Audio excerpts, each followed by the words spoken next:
Hello বন্ধুরা, তোমরা সবাই কেমন আছো?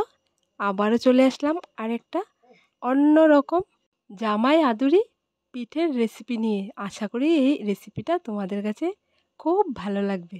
প্রথমে এখানে নিয়ে নিলাম আমি 2টা ডিম। ডিমটাকে ভালো করে ফাটিয়ে নেব।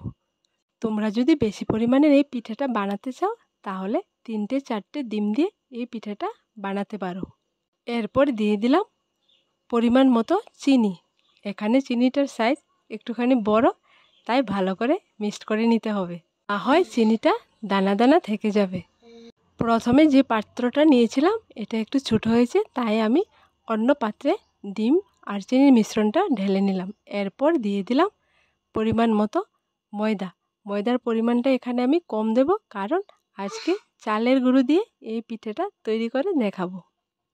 এইখানে আমি মাঝারি সাইজের কাপে 2 কাপ চালের গুঁড়ো দিয়েছি।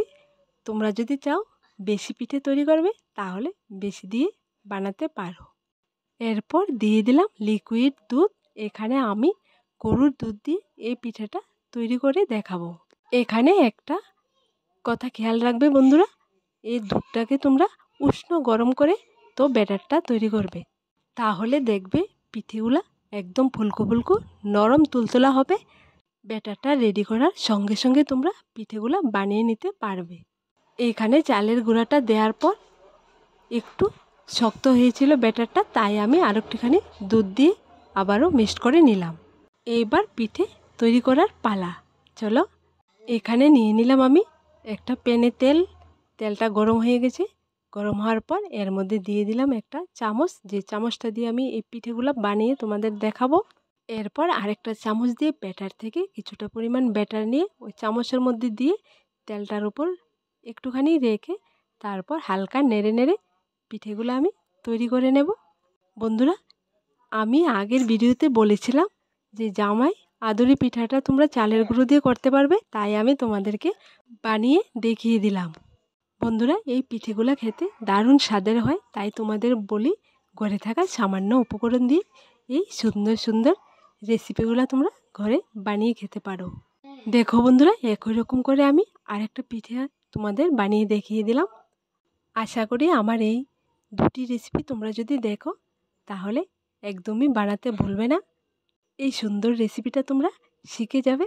তাহলে আর দেরি না করে এই সুন্দর রেসিপিটা তোমরা বাড়িতে তৈরি করে নাও আর খেয়ে দেখো কেমন হয়।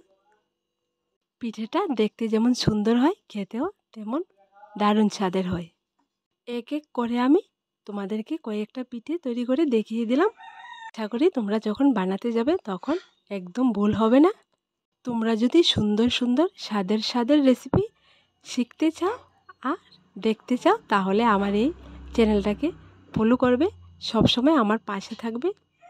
আগে যে আমি ময়দা আর সুজি দিয়ে পিঠেগুলো বানিয়েছিলাম ওগুলো আমি গোল্ডেন ব্রাউন কালার করে ভেজেছি। এবারের পিঠেগুলো আমি হালকা গোল্ডেন ব্রাউন কালার করেছি।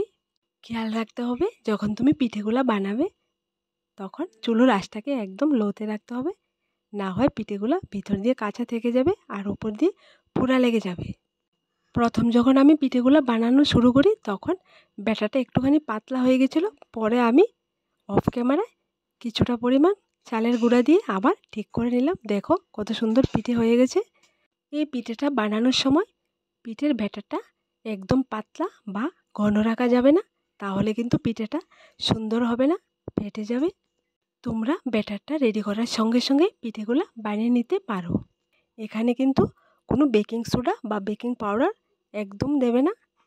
দেখো বন্ধুরা, সবগুলো পিঠে আমি বানিয়ে নিলাম।